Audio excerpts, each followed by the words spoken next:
Buti nga rin, hindi ka nagtrabaho sa akin eh. Yun talaga na-realize ko sa milk tea business na yun. Hindi ka pwede mag-hire ng tropa mo.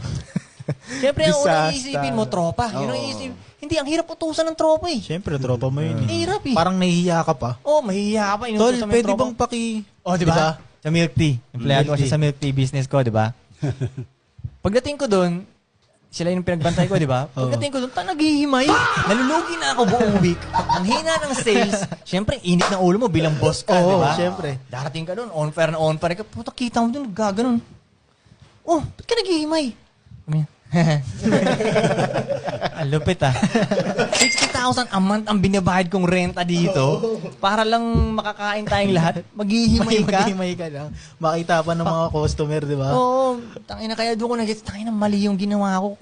Siyempre, ang unang isipin mo, tropa. Ang bibigyan mo ng trabaho, di ba? Yun ang unang... Pagtulong ba?